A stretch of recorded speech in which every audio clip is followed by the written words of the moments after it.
Mwiriwe neza ni Sindayigaya Ildefonse muri Ecole Doctorale ya Kaminuza y'Uburundi mu gisata c'ivy'agateka k'abana. Ngarutse kugira ngo dukomeze tuyaga ibijanye n'umwana. Icigwa twatanguye isemo rya mbere mu gateka k'abana, twasanze ko twotangura kurabira hamwe umwana agateka kiwe igihe umwana ataravuka, ni ukuvuga umwana ari mu mbanyi ya mama wiwe.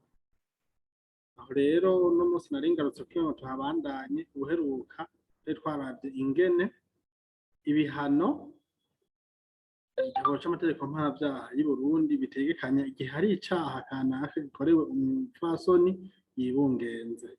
Uno munsi naho tuje turabira hamwe ibintu bibiri, ikintu bita gukorora inda. Bamwe gukorora inda bifata nk'uko ari ukwica, abandi bo gukorora inda bifata nk'uko ari icaha co kugandagura umwana wewe nyene wibarutse. Ariko tuje kurabira hamwe ingene igitabo c'amategeko mpanavyaha y'Uburundi gitegekanya ku kintu citwa ugukorora inda. Mbega gukorora inda wewe uriko uranyumviriza ubifata nk'icaha co kwica bisanzwe? Ubifata nk'icaha co kugandagura umwana wibarutse? Reka rero duhave turabira hamwe ico amategeko mpanavyaha y'Uburundi avuga ku caha co gukorora inda. Mbere rero yuko tubandanya namampera ngaha nkabanza nkatanga umwidondoro, kuko hariho bamwe uwo mwidondoro bawukenera. Hariho abavuga bati uyu muntu atangiza inyigisho twari dukeneye kuvugana nawe. Rero ni mwiyo mpamvu navuga nti kuri buri cigwa ico arico cose nzoza mbanza shira ku mugaragaro uyu mwidondoro kugira ngo abantu babone ngo uwo bariko baravugana nawe ninde. Mwidondoro murabona ni Sindayigaya Ildefonse, umunyeshure mu rwego rwa doctora mu vy'agateka k'umwana muri Kaminuza y'Uburundi. Nimero za telefone nizi: guteranya 257 29 423 543. Ego murabibona ni hariko umurongo w'igitega, murabubona ngaha wokenera ko tuvugana iyo mpamagara canke yonyandikira ubutumwa bukansanga, haba kuri Instagram, haba kuri Facebook, haba kuri LinkedIn canke kuri Twitter, zose ushobora kuzisangako. N'ibi vyigwa ndiko ndabatunganiriza aho hantu hose habiri ahantu kuri Instagram muzobusangako, kuri Facebook muzobusangako, kuri LinkedIn muzobusangako, nubwo musanzwe muriko murabubona ngaha kuri Twitter. Aha hose no kugira ngo izi nyigisho z'ivyigwa bijanye n'agateka k'umwana ntagire umuntu n'umwe bicika, kuko n'ivyigwa vy'ingirakamaro koko. Tuje rero mw'ibango ry'icigwa nyezina, tugaruka muri ca gitabo c'amategeko mpanavyaha y'Uburundi. Ego turabe mu mategeko mpanavyaha y'Uburundi mbega harategekanijwe ugukorora inda. Ubwa mbere hoho nubwo kugira ngo twinjire mu cigwa neza, nagira ndabwire yuko ugukorora inda kubize mu vy'amategeko na cane cane mu gisata c'amategeko mpanavyaha, gukorora inda n'icaha kiri ukwaco, kiratandukanye no kugandagura umwana wibarutse, kiratandukanye kandi no kugandagura umuntu bisanzwe.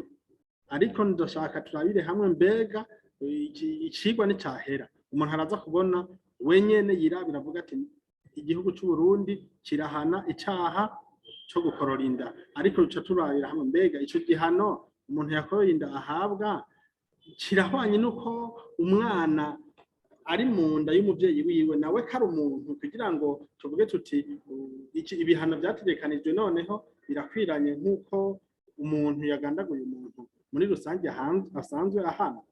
Mu ngingo rero y'528 n'itegeko mpanavyaha ry'Uburundi havuga ibijanye n'umuntu yahaye umuvyeyi kugaburira umuntu, haba imiti yo kwa muganga, haba indya, haba ibinyobwa, ukabiha umuntu mu ntumbero yo kugira ngo inda afise ikorogwe, canke kumuhohotera bigatuma uwo muntu akorora inda.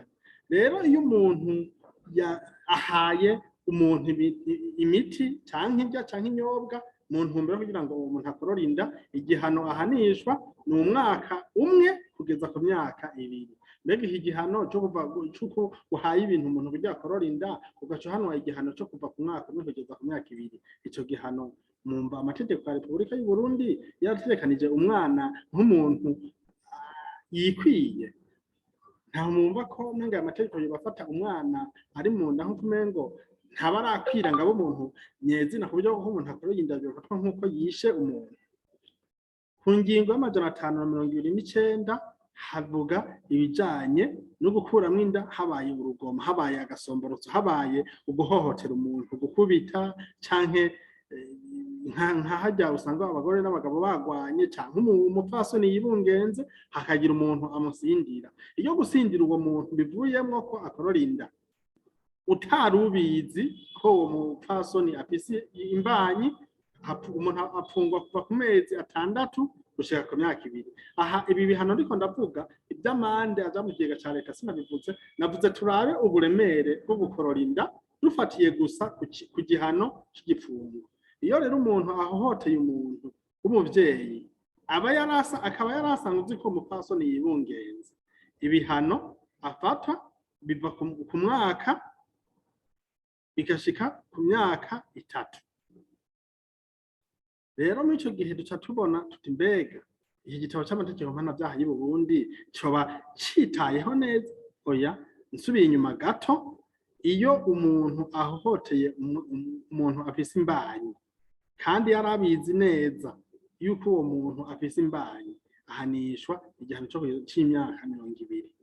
Ku ngingo y'amajana 530 yo mu gitabo c'amategeko mpanavyaha biba yuko iyo umuntu afise imbanyi wewe akaba ari we yifatira iyo umugabo abwiye umugore wiwe ngo atwarinda, no kuvuga umugabo akabwira umugore kabwirizwa gukwanira, canke umugabo akabwira umugore wiwe yuko abwirizwa gukorora inda. Navyo nyene aya mategeko mpanavyaha yo mu gihugu c'u Burundi arafise ibyo yategekanije. Turavye ku ngingo y'amajana 531 mu iki gitabo c'amategeko mpanavyaha y'u Burundi havuga ko igihe abantu bari mu mahugurwa, bari muri stage, reka tuvuge muri stage, abantu babizi ibintu by'ikiganga bijanye n'iby'amagara y'abantu bari mu kwimenyereza, canke aba bantu bakora mu gisata c'amagara y'abantu ariko bataraba abadogiteri. Iyo ahaye umuntu imiti, iyo miti igatuma uwo muvyeyi yarafise imbanyi ikoroka, uwo muntu afungwa kuva ku myaka 2 gushika ku myaka 5. Hama iyo mu ngingo y'amajana 532 iyo umuntu ahaye uko gukorora inda kuko uwo muntu ahawe imiti igatuma uwo muntu akorora inda, acanishwa igifungo. Ubu muganga cyangwa umuntu ariko aravyiga ataraba dogiteri, reka mvuge dogiteri nk'uko mu gifaransa bavuga kubivuga, uhaye umuntu imiti, iyo miti yiri yo gukorora inda bigatuma uwo muntu nawe aca cikana, uwo muntu mwene gutanga iyo miti acahanishwa igifungo c'imyaka 20. Hama iyo umugore wewe ubwiwe afise inda yifatiye ingingo ku gushaka kwiwe, umugore cyangwa umukobwa agafata ingingo yo kwikororera inda yiwe muri we kubwo kagandaguye uwo mwana, ariko n'ingingo yifatiye atamuhaye imiti, apfungwa kuva ku mwaka 1 gushika ku myaka 2. Reka ibyo mu gitabo c'amategeko mpanavyaha tubihetse tuvuga yuko ingingo y'amajana 534 ivuga impamvu igihe ki umuntu ashobora gukorora inda agafata ibintu byo gukorora inda ntahanwe. Kugira umuntu akorora inda akaba amategeko yo mukurikirana, bisaba ko uwo muntu afise urupapuro rwasinywe ko n'umuganga umwe yagize yapimye uwo mupfaso akabona yuko amagara yiwe agira niba, kandi hagaca haza uwundi muganga nawe nyene akamusinyira akavyemeza. No kuvuga bisaba icemezo c'abaganga 2 kugira ngo umuntu akorora inda ntibigire inkurikizi mu mategeko bigira. Hama inyuma y'iki gihe tumaze kubona ibi, turabonye yuko igitabo c'amategeko mpanavyaha y'u Burundi cyarategekanije koko ibi byo gukingira umwana ari mu nda, kirazira gukorora inda kuko ubukoroye amagara y'umuntu. Mugabo igitabo c'amategeko mpanavyaha y'u Burundi kuko mu iki gitabo nyene c'amategeko mpanavyaha umuntu yishe ahanishwa umunyororo wo guherayo, haba uwishe uwagandamiye umwana we yamaze kuvuka, haba uwishe umuntu muri make umuntu ataco bapfana, uwo muntu ahanishwa umunyororo wo guherayo. Mugabo murabona kiretse aho umuntu aba yahaye imiti umuntu afise imbanyi none uwo muntu bikamuviramo urupfu ntahandi hantu na hamwe naho nyine agahanisha imyaka 20 ahandi hantu hose mu mwaka amezi kugera ku myaka 2 umwaka umwe kugera ku myaka 2 ibintu nk'ibyo no kuvuga amategeko mpanabyaha y'u Burundi umwana akiri mu nda n'umuntu kuko arakingirwa ariko ntarageraho uwo muntu ari mu nda yofatwa nk'umuntu akwiriye mugabo gusa biraboneka amategeko mpanabyaha y'u Burundi yaraciye urubanza hagati yo uburenganzira bw'umugore bwo gukora icyo ashaka no kuvuga no droit à la liberté d'opinion, droit à la liberté de penser, droit à la liberté d'expression. Abafasoni barafise uburenganzira bwo gukora icyo bashaka ariko ntibafise uburenganzira bwo gukorora inda uko gishakiye kuko iyo nda umwana ari mu nda nawe ni umuntu akeneye gufashwa.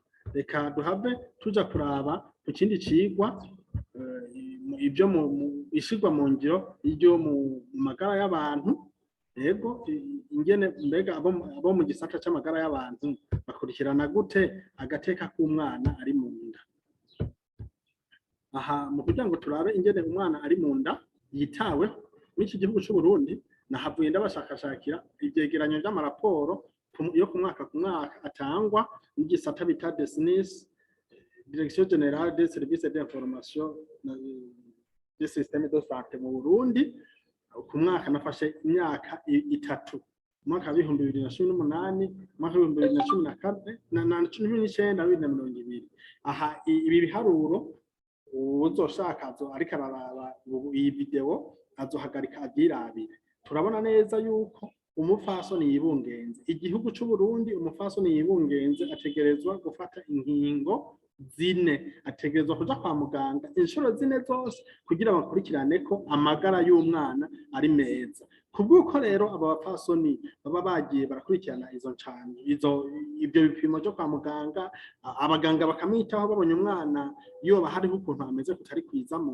nda bakamukorera ibyankenerwa bibaye ngombwa ko umwana abona yuko bitaza koroha akavuka akiri mu nda naho nyine abaganga bakamwitaho nico gituma mubona ngaha mwaka akarongo ka nyuma murabona akarongo ka mbere kavuga umwaka akabiri kavuga ibipimo bya mbere akagatatu kavuga ibipimo bya kabiri akakane kavuga ibipimo bya gatatu akagatanu kavuga ibipimo bya kane uko abagore bagiye baraza hama akarongo ka gatandatu gaca kagabugwamo imice 3 harimo umuce w'abana bavutse bakomeye harimo umuce w'abana bavutse bagaca bacikana byo bakunda kuvuga mu kirundi ngo umuvyeyi yaruhiye ubusa hariho rero n'igice cyo guteranya kuri bose tugereranije ku mwaka wa 2018 abana bavutse bose mu mwaka ibihumbi 422 n'amajana 893 abavutse bakomeye ibihumbi 412 n'abana 96 tugaca tubona abavutse bagaca bacikana nibikigira ibice cyane ibihumbi 10 n'amajana 791 tugereranije n'aba abana bari bavutse bose muri rusange biri munsi y'ibice 4%.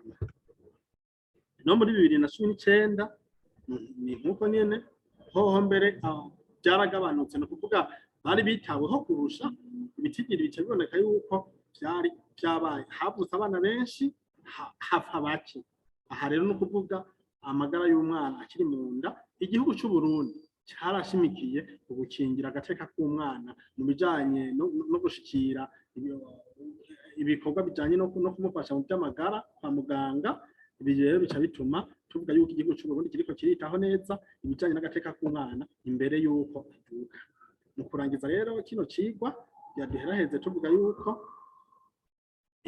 ibi byigwa bijanye no gukurikirana umwana agateka k'umwana imbere yuko avuka bijya birangirire hano tuzoza gutangura ikindi gice cyo kuraba umwana amaze kuvuka mbega bigenda gute. Aha twararavye twahereye ku mwibutso w'Ikilatini bavuga ko umwana akiri mu nda afise uburenganzira muri ico gihe bakaba bivuga mu bijanye n'uburenganzira bwo gutorana hama turakurikirana turagenda uno munsi niho tugeze turaba yuko umwana akiri mu nda mu gihugu cy'u Burundi aritaweho kandi ategerezwa gukurikirana abavyeyi bagakurikirana ibipimo byo kwa muganga ariko twabonye ko amagara y'umwana akiri mu nda iyo umuntu yishe umwana akiri mu nda ibyo bita gukorora inda ibihano igihugu cy'Uburundi cyategekanije ntibishikira ku rwego rw'uko aba ari umuntu akuze yagandaguwe. Naho ubuzokurikira ubutaha, murakoze, ndabashimiye ko mwankurikiranye, tuzobandanye dukurikirana kuri Facebook, kuri Twitter, kuri Instagram no kuri YouTube. Uwo ari we wese inyunganizi ibibazo byanyu mwobaza kubijyanye n'ivyigwa tuba twize nibyo kugira ngo icigwa gishishikare gitera imbere, turabe igikwiriye gukorwa. Murakoze, ndabakengurukiye cyane.